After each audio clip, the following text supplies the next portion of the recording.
করোনার পাশাপাশি দেশে বাড়ছে ডেঙ্গু রোগীর সংখ্যা। প্রতি বছরের মতো এবারও বর্ষা মৌসুমে রাজধানী সহ দেশের বিভিন্ন স্থানে এডিস মশার উপদ্রব বেড়ে যাওয়ায় আক্রান্ত রোগীর সংখ্যা বাড়ছে। স্বাস্থ্য অধিদপ্তরের তথ্য মতে চলতি বছরের ১ জানুয়ারি থেকে ২৫ জুলাই পর্যন্ত দেশজুড়ে ডেঙ্গু আক্রান্ত হয়েছেন ১,৬৭৯ জন। এর মধ্যে শুধু জুলাই মাসের ২৫ দিনে আক্রান্ত হয়েছেন ১,৩০৭ জন। বর্তমানে রাজধানীর হাসপাতালগুলোতে ভর্তি হয়েছেন ৪৫৪ জন। ঢাকার বাইরে ভর্তি আছেন ৬ জন। এর পরিপ্রেক্ষিতে এডিস মশা, ডেঙ্গু ও চিকুনগুনিয়া প্রতিরোধে রাজধানীতে ১০ দিনের চিরুনি অভিযান শুরু করেছে ঢাকা উত্তর সিটি কর্পোরেশন। মঙ্গলবার ২৭ জুলাই সকালে রাজধানীর মিরপুরের রূপনগর আবাসিক এলাকা থেকে এই অভিযান শুরু করেন ডিএনসিসি প্রধান নির্বাহী কর্মকর্তা মোহাম্মদ সেলিম রেজা। এই সময় ডিএনসিসির প্রধান স্বাস্থ্য কর্মকর্তা ব্রিগেডিয়ার জেনারেল মোহাম্মদ জুবাইদুর রহমান ও একজন নির্বাহী ম্যাজিস্ট্রেট সহ অন্য কর্মকর্তারা উপস্থিত ছিলেন। এডিস মশার প্রজনন রোধে শুরু হওয়া অভিযানের প্রথম দিনেই রূপনগর আবাসিক এলাকার বিভিন্ন স্থান ও নির্মাণাধীন ভবন পরিদর্শন করেন স্থানীয় জনপ্রতিনিধি সহ ডিএনসিসির কর্মকর্তারা। এ সময় নির্মাণাধীন ভবনের নিচতলায় জমে থাকা পানিতে এডিস মশার লার্ভা পাওয়ায় ভবনটির ব্যবস্থাপনা পরিচালককে ১ লাখ টাকা জরিমানা করেন নির্বাহী ম্যাজিস্ট্রেট। ঢাকা উত্তর সিটি কর্পোরেশনের 10টি অঞ্চলে একযোগে চিরুনি অভিযান আমরা শুরু করেছি। আগামী 7ই আগস্ট পর্যন্ত এই ক্র্যাশ প্রোগ্রামটি চলবে।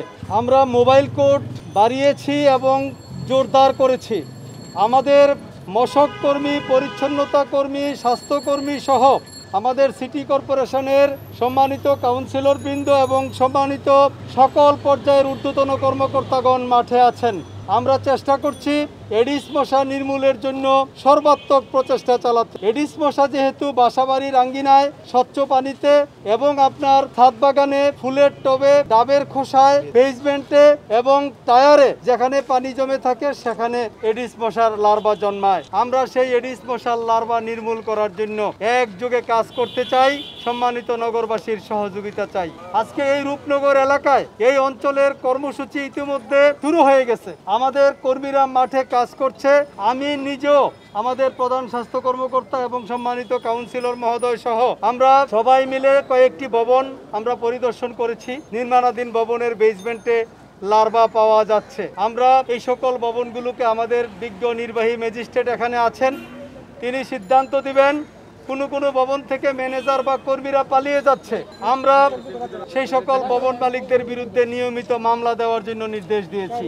এখানে নির্মাণাধীন সাইট আপনার অনেকদিন ধরে কাজ বন্ধ আছে, তারপরেও এটা পরিষ্কার করার জন্য সবসময় এখানে 2 জন লোক নিয়োজিত আছে, কাজ করে। পাম্প লাগানো আছে, মোটর লাগানো আছে, 2 জন লোক মানে হাতে কাজ করে, ঝাড়ু দেয়, পরিষ্কার করে। কিন্তু তারপরও যেহেতু প্রতিদিনই বৃষ্টি হয়, মানে আজকে না যে প্রতিদিনই বৃষ্টি হয়, মানে সকালে পরিষ্কার করলাম, দুপুরবেলা এসে দেখি বৃষ্টি হয়েছে, আবার যেই কে সে পানি। এখন আপনি ঢুকলে মানে আপনার একটা শুকনা মানে রাখা কোনোভাবেই সম্ভব হচ্ছে না।